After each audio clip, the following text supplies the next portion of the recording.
Okay, so this is part 2 of the Minpins. Um, if you were listening to the first part, you might remember the main character is Little Billy. And Little Billy was really bored at home, and as he was sitting there looking out the window, he saw the forest of sin in his backyard. And it said that the devil was talking to him. And when I was reading that, I was thinking it probably isn't really a little person sitting on his shoulder talking to him, but it was more of that temptation to do something that you know you're not supposed to do. So little Billy knew that he wasn't supposed to go in the forest of sin, but his mom wasn't watching, so he snuck out and he went anyways. So when we left off, it said little Billy glanced back quickly over his shoulder, and now in the distance he saw a sight that froze his blood and made icicles in his veins. So he's in the forest of sin, and he's seeing and hearing something very scary. All right, so here we go. My book's kind of falling apart. What he saw were two mighty puffs of orange-red smoke billowing and rolling through the trees in his direction. These were followed by two more, whoosh, whoosh, and then two more, whoosh, whoosh. And they must surely be coming, little Billy told himself, from the two nose holes of some galloping, panting beast that had smelled him out and was coming after him. His mother's words began thrumming once again in his head. Beware, beware, the forest of sin. None come out, but many go in. It's the Spittler for sure, little Billy cried out. Mummy said the Spittler blows smoke when it chases you. This one is blowing smoke. It's the terrible, blood-suckling, tooth-pluckling, stone-chuckling Spittler.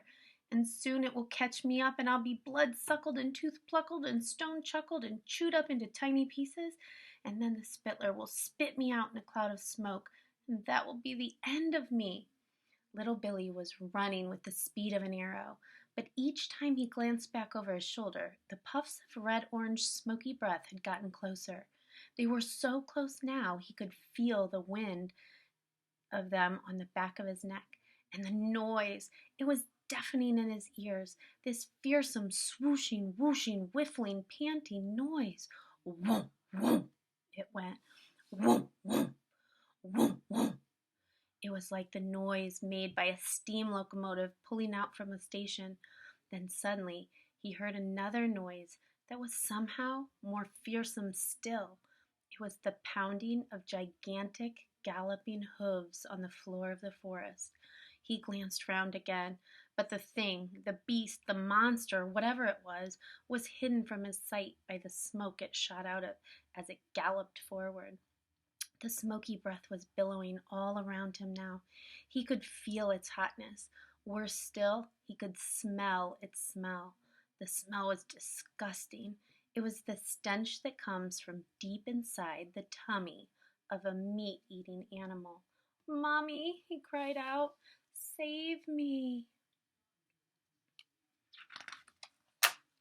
Look at this picture. You can almost see the shadow up here and the two nose.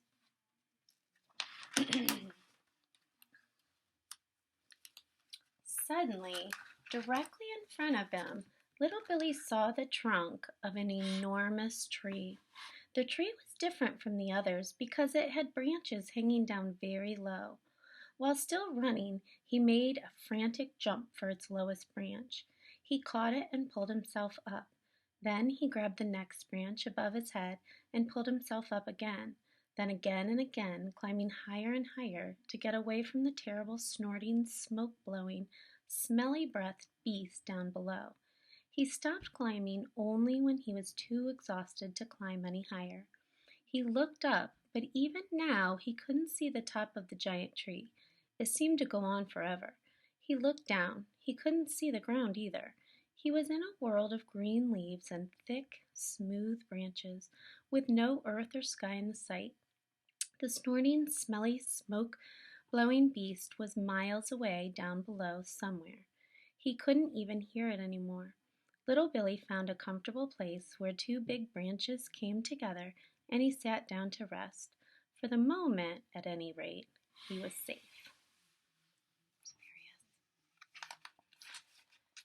Then something very peculiar happened. There was a huge, smooth branch very close to where little Billy was sitting, and he suddenly noticed that a small square patch of bark on its branch was beginning to move.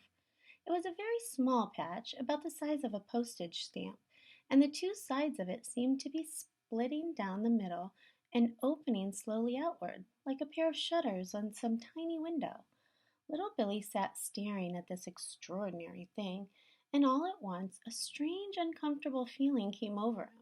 It felt as though the tree he was sitting in and the green leaves all around him belonged to another world altogether, and that he was a trespasser who had no right to be where he was. He watched intently as the tiny shutters of tree bark opened wider and wider, and when they were fully open, they revealed a small, squarish window set neatly in the curve of a big branch. There was some sort of a yellowish glow coming from deep inside the window. The very next thing little Billy saw was a tiny face at the window. It had appeared suddenly from nowhere, and it was the face of an extremely old man with white hair.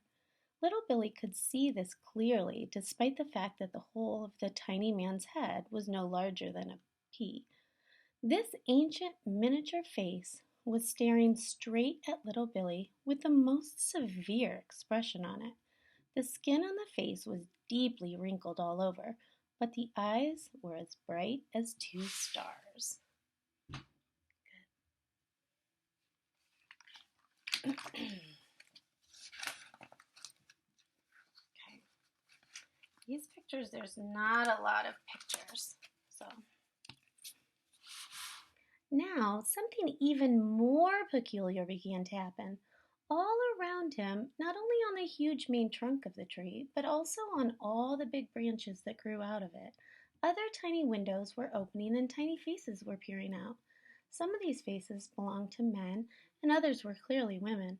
Here and there, the head of a child was seen peering over a windowsill. The heads of these children were no larger than the heads of matchsticks. In the end, there must have been more than 20 small windows all around where little Billy was sitting, and from each window these amazing little faces were peering out. No sound came from any of the watchers. The faces were silent, unmoving, almost ghost-like. Now the tiny old man in the window nearest to Billy seemed to be saying something, but his voice was so soft and whispery, little Billy had to lean right up close to catch his words. "You're in a bit of a twizzler, aren't you?" the voice was saying. "You can't go down again, because if you do, you'll get guzzled up at once. But you can't possibly sit up here forever either." I know," little Billy gasped. "Don't shout," the tiny man said. "I'm not shouting," little Billy said. "Talk softer," the tiny man said. "If you talk too loud, your voice will blow me away." But, who are you?" little Billy asked, taking care to speak very softly this time. "We are the Minpins," the tiny man said, "and we own this wood. I shall come closer, then you will hear me better." The old Minpin climbed out of his window and walked straight down to the big, steeply sloping branch, then up another branch until he found a place only a few inches from little Billy's face. It was amazing to see him walking up and down these almost vertical branches without the slightest trouble. It was like seeing someone walking up and down a wall.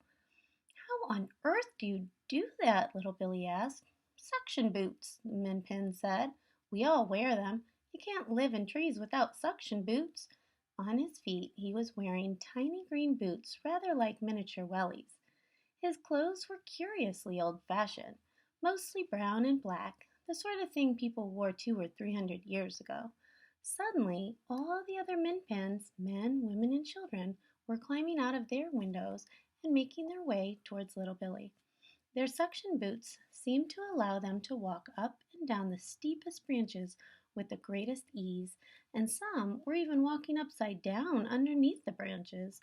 All of them were wearing these old-fashioned clothes from hundreds of years ago, and several had on very peculiar hats and bonnets. They stood or sat in groups on all the branches around little Billy, staring at him as though he were someone from outer space. "But do you all actually live inside this tree?" little Billy asked. The old Minpin said, "All the trees in this forest are hollow, not just this one, but all of them. And inside them, thousands and thousands of Minpins are living. These great trees are filled with rooms and staircases, not just in the big main trunk, but in most of the other branches as well. This is a Minpin forest, and it's not the only one in England." "Could I peep inside?" little Billy said. Of course," the old Minpin said. "Put your eye close to that window." He pointed to the one he had just come out of. All right, and next time, maybe you'll get to peek inside the Minpin tree. All right, that's all for today.